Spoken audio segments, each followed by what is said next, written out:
আমি শুরু করবো এইভাবে যে পাকিস্তান সৃষ্টির পর থেকেই আমরা শুনেছি পাকিস্তান একটি শিশু রাষ্ট্র। 24 বছর একসাথে বসবাস করেছি, কিন্তু আমাদের বয়স বাড়ে নাই। এই শিশু রাষ্ট্রের দোহাই দিয়ে এবং পাকিস্তানের সিকিউরিটির প্রশ্নে যেভাবে তৎকালীন বাজেটের সিংহভাগ বিভিন্ন বাহিনীর পেছনে খরচ করা হয়েছে, তাতে কি দিন শেষে খুব লাভবান হয়েছে পাকিস্তান? তারপরে তো অধিকাংশ সময় গণতান্ত্রিক ব্যবস্থা হয় নাই, সামরিক শাসনের জাতাকলে আমরা পিষ্ট হয়েছি। তার পরিণতিতে অনেকগুলো আন্দোলন, গণ আন্দোলন হয়েছে।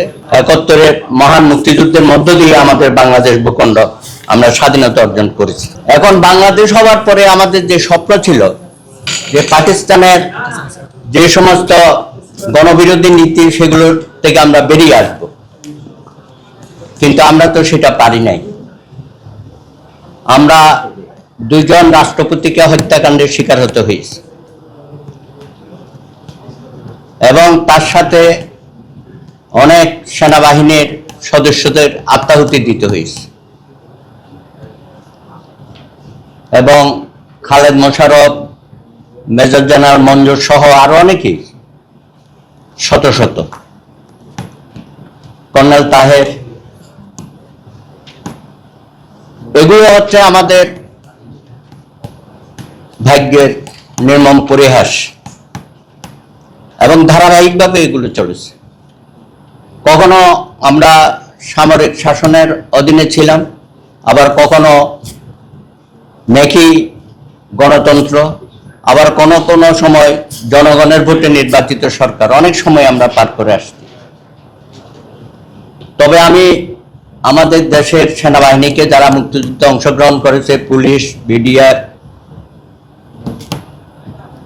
এমনকি আনসার বাহিনীও যারা এই সশস্ত্র সংগ্রামে অংশগ্রহণ করছে, তাদের কথা আমি সগৌরবে স্মরণ করতে চাই। কিন্তু এইসব বাহিনীগুলো যে বিভিন্ন সময় ব্যবহৃত হয়েছে, সামরিক সরকাররা তো করেছেই, গণতান্ত্রিক সরকারগুলো যেভাবে এদেরকে দলীয় বাহিনীতে পরিণত করেছে, এগুলো ভয়াবহ। এই যে বিডিআর যে হত্যাযজ্ঞটা হলো, আমাদের চৌকস সেনাবাহিনী প্রায় 57 জন হত্যাকাণ্ডের শিকার হয়েছে। এগুলো কিন্তু চোখের সামনে হয়েছে, আমাদের অনেকেই জানি এগুলো।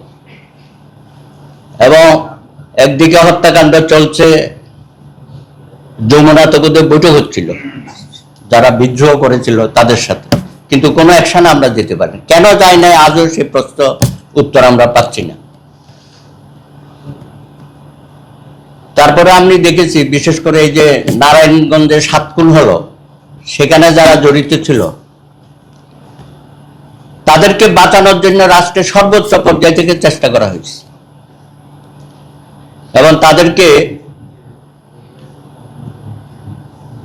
এর থেকে, র্যাব থেকে সরিয়ে যার যার বাহিনীতে পাঠিয়ে দেওয়া হয়, ছুটি দেওয়া হয়।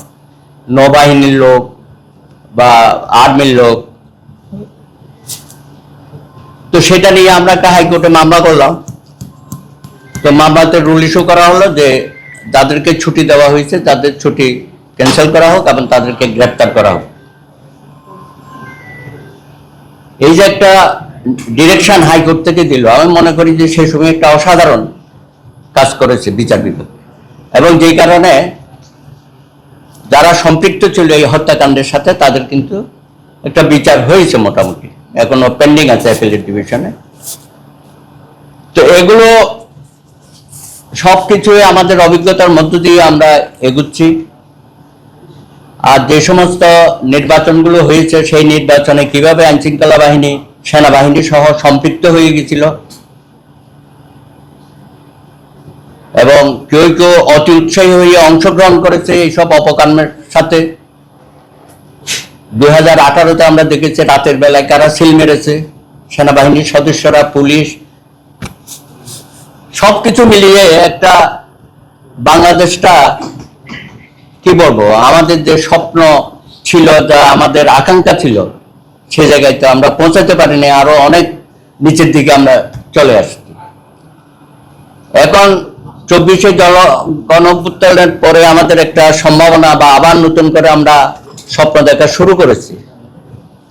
আদৌ কি আমাদের চরিত্রের কোনো পরিবর্তন হবে? কিছুটা আমরা দেখলাম 5ই আগস্টের এই 2 দিনের ঘটনায় আমাদের আইনশৃঙ্খলা বাহিনী এবং সেনাবাহিনী যেভাবে আরো রক্তপাত থেকে জাতিকে রক্ষা করেছে, সেজন্য আমরা তাদেরকে আন্তরিকভাবে ধন্যবাদ দিতে পারি যে শেষ দিকে এসে তারা জাতিকে একটা সুরক্ষা দিয়েছে, আরো রক্তপাত যাতে না হয়, আরো হত্যাকাণ্ড না হয়। এগুলো নিয়ে অনেক কথাবার্তা আছে, ওরা কিভাবে চলে গেল, পালালো ইত্যাদি। আমরা সহযোগিতা করেছি, বিদেশে বসে ষড়যন্ত্র করছে। আর ভারতের কথা আমরা সবসময় বলি, আমি বলি বিজেপি আপনি বর্ডার সুরক্ষা দেওয়ার দায়িত্ব নিয়েছেন দেশের পক্ষে, আপনার চোখের সামনে সব পালিয়ে যাচ্ছে, বর্ডার ক্রস করছে, আর আমরা বলছি ভারত আশ্রয় দিচ্ছে। আরে সেটা তো সেকেন্ডারি, প্রাইমারি দায়িত্ব হচ্ছে আমার কেন বর্ডার গার্ড তাদেরকে আটকাতে পারে না, কিভাবে তারা ফাঁকি দিয়ে চলে যাচ্ছে সেই কথা আমরা বলি না। আর যে কোনো একটা হত্যাকাণ্ড হলে সব পালিয়ে গেছে, আর পালিয়ে গিয়ে ভারতে আশ্রয় দিয়েছে। নিজেরটা বলি না, আত্মসমালোচনা করি না, আমরা তাদেরকে যেতে দিলাম কেন, সুযোগটা পেল কেন, এটার পেছনে কারা আছে, এগুলো আমরা কেউ বলি না। ওটাকে ধামা চাপা দিয়ে আরেকটাকে নিয়ে আসি সামনে। তো এখন বিষয়টা হচ্ছে আমাদের এইসব বাহিনীগুলো, এগুলোকে জনবান্ধব করা দরকার। এটা কোনো দলীয় অনুগত বাহিনী না, এরা রাষ্ট্রের বাহিনী হিসাবে কাজ করবে, জনস্বার্থে কাজ করবে এবং জনগণের পক্ষে কাজ করবে। সেখানে মৌলিক মানবাধিকারের প্রশ্ন আসছে, অনেক সময় দেখে তাদের বাড়াবাড়ির কারণে